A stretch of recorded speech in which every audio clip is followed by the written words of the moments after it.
What Donald Trump is talking about is real conservatism. Conservatism is pro-Americanism. It is not pro-globalism. From Washington, the McLaughlin Group, the American original. Our guest today is conservative commentator Lee Spieckerman.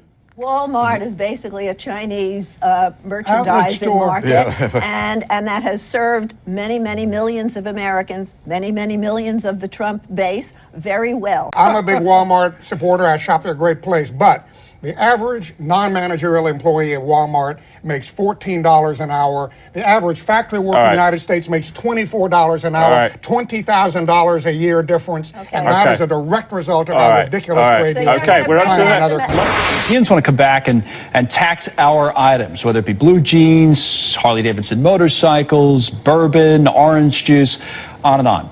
The Federalist staff writer Bree Payton is here, and Republican advisor Lee Spieckerman also is here. The question, though, Lee, is are we seeing a major shift in strategy from the White House as opposed to just negotiating on one or two trade deals, where you're going to see a move here away from globalism, which seems to become a dirty word, towards, nationalism, as the president would say it, or just protectionist trade policies? I think we are, and I think that's terrific, because President Trump is exactly right on the trade issue. The establishment Republicans like Paul Ryan are dead wrong. Tell us why. What we're talking about is Americanism here. We talk about economics, a lot of people say, I talked about globalism being a dirty word. For years, the word protectionist had been you don't want to be called a protectionist. I mean, oh, no, I'm not a protectionist. But you're saying not only is the president that, but it's a good thing. Explain. Yes, Connell. Well, first of all, as to the European threat, we have a $150 billion trade deficit with the EU. So why don't they do that? Let's see how that works out for them. We overall have an $800 billion goods trade deficit in this country. That translates into 3.5 million jobs that have been sucked out of our country. And you know what? We have too many people in the Republican establishment that are worried about capital flows and dollar flows, and they want to rationalize this. Hey, the numbers don't lie. $800 billion deficit year after year. It's actually expanding. The only country, a major trading partner where it's going down is South Korea. So we've absolutely got to do what I would recommend. The change in strategy to take it a step further than the president has is just a uniform import tariff on all imported goods. I would say 10 to 15%, because that way you're not penalizing any specific countries. That would raise in revenue over the 10-year budget window over $2 trillion.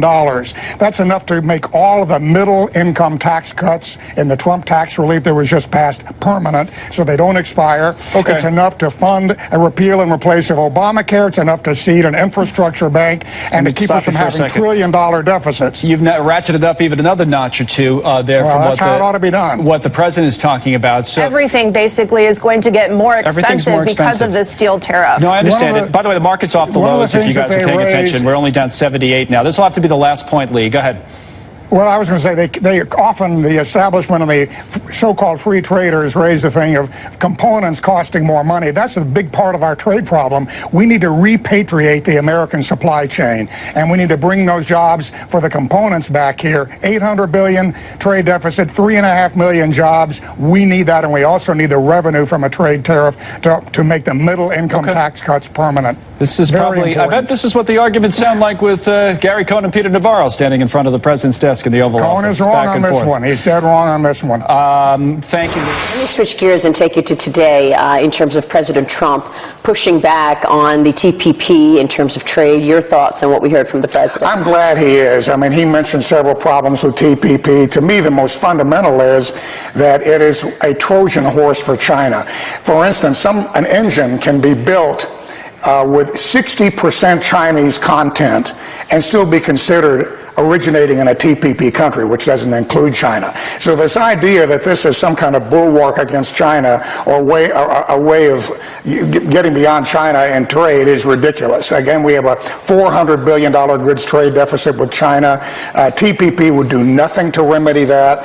I personally believe we need to have a uniform tariff on all imported goods. We need the revenue, and we need to increase investment here in the United States, which that would encourage. So I'm glad he's doing that. Even if that means higher prices for consumers. A lot of the stuff the consumer will see very little of that, maybe 5 or 7%. But on the other side, that could mean over time, millions of jobs. If we cut our trade deficit, our overall goods trade deficit, just by 25%, that percentage point of growth to our GDP, it would be at least 1 million jobs, maybe 2 million jobs, well-paying jobs.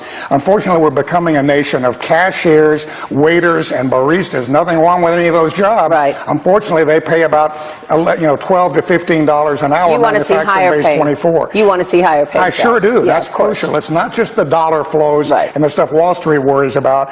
We've got the people that voted for Trump want jobs. They want well-paying jobs. They're starting to come back. Let's finish the job by having a tariff and going back to what our country's had most of its history, which is a trade tariff. Thank you. Thank you so much, Lee. It's a pleasure. An honor to be here. Good to talk with you, and to you. Lee Spieckerman joining us.